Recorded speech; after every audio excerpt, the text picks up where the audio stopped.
Coming up on this Hunter College Newsbreak, we'll see how the cafe workers are affected by the closing of the cafe. Find out how students are being affected by the latest trend of vaping. And then we'll hear about what Hunter students have to say about fake news. All that and more in this Hunter College Newsbreak.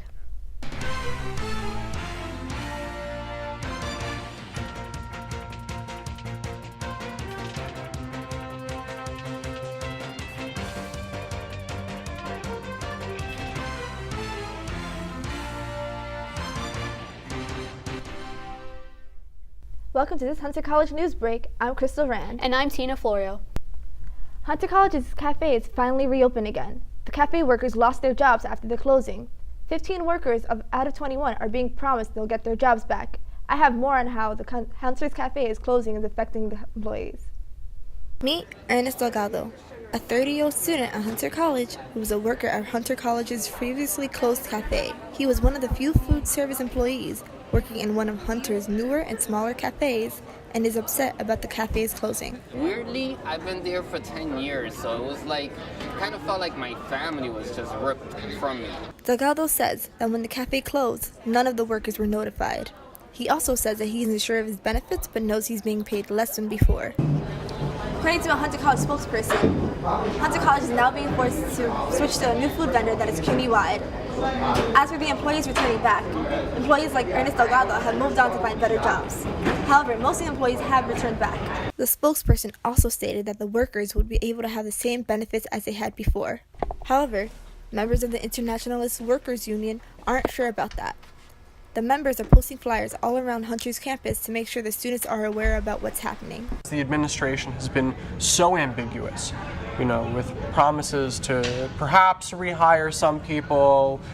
There's been a lot of vague promises. There've been a lot of stalling. Students are also worried that switching food vendors also means lower wages and lower benefits for the workers. So I don't really see a reason to close it down or change companies. I do believe they closed it to change whoever's the company. I do believe they did it just for a monetary benefit for the school itself. To make up for the third floor cafe being closed for the majority of the semester, two smaller cafes in Hunter are now open. One on the third floor of the East Building and another in the West Building lobby. Crystal Rand, Hunter News Now. The Hunter Cafe has finally opened up back, allowing for students to finally catch a bite to eat before the class. Some of the workers are back, but not all of them. Some were actually able to find a job somewhere else with better benefits and wages. Drug use in the rap community has been widespread for decades and cost rapper Mac Miller his life when he died because of an accidental drug overdose. Millions of his listeners are devastated by his loss and speak out in this edition of Hunter Students Speak. Mac Miller. And it's really sad to hear that rappers keep dying. Yeah, But I know that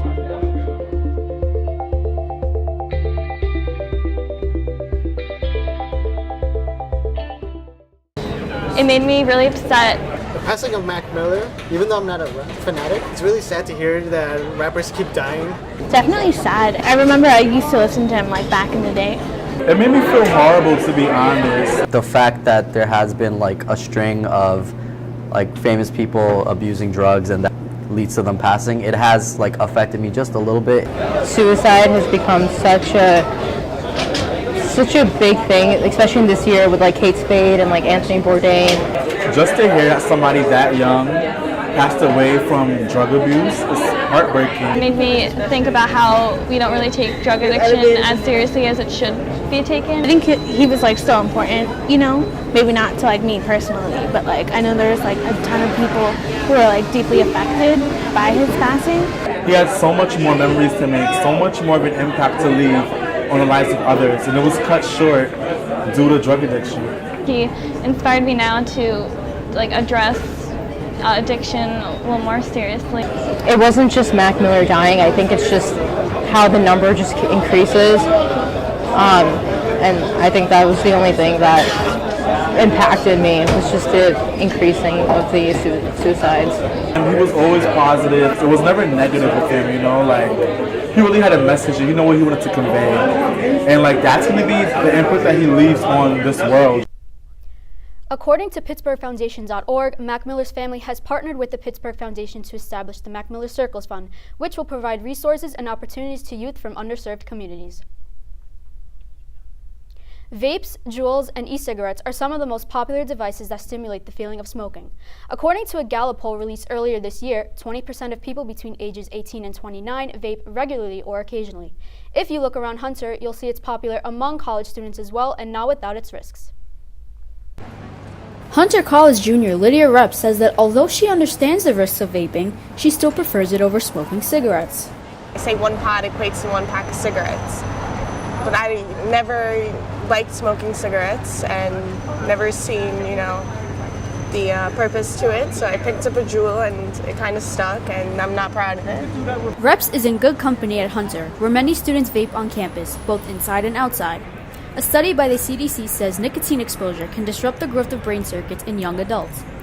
Dr. Thomas Schmidt-Glennewinkle, a biology professor at Hunter, agrees and says vaping is dangerous. The pharmacological and medical consequences, will be very detrimental to the person who is doing this. Destroys about 10% of the neurons in your brain. So the consequences are catastrophic. Some students are starting to take note of these catastrophic consequences and the cost of juuling. Vaping is a trend, it'll come and go eventually. Vaping is very expensive as well. Every time you refill a Juul pod and everything, so I ain't got money like that. A 4-pack of Juul pods costs about $16.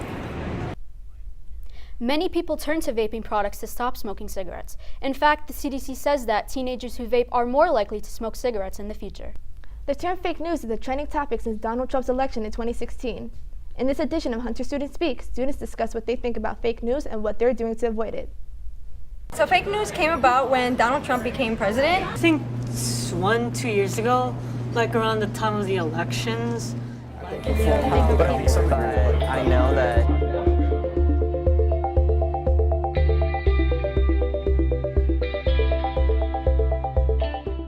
fake news is news that is propagated with an agenda.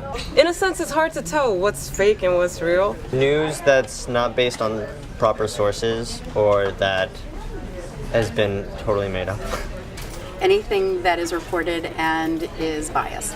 I feel like I used to fall for fake news, like way before Donald Trump became president. I think everyone falls for fake news at one point or another. I don't believe anything I read. It's easy to manipulate people that aren't interested in politics by giving them this fake news on social media. I think the solution to fake news would be to observe multiple viewpoints, observe viewpoints that go against your own personal ideals. So you can bring a wider awareness to the audience of how to tell if a report or news is legitimate or not. You just have to look at more sources than just one, so then you don't fall for it. According to the Wall Street Journal, Stanford finds that most students don't know when news is fake. Students can avoid fake news by looking at multiple news sources of the same topic from different sides.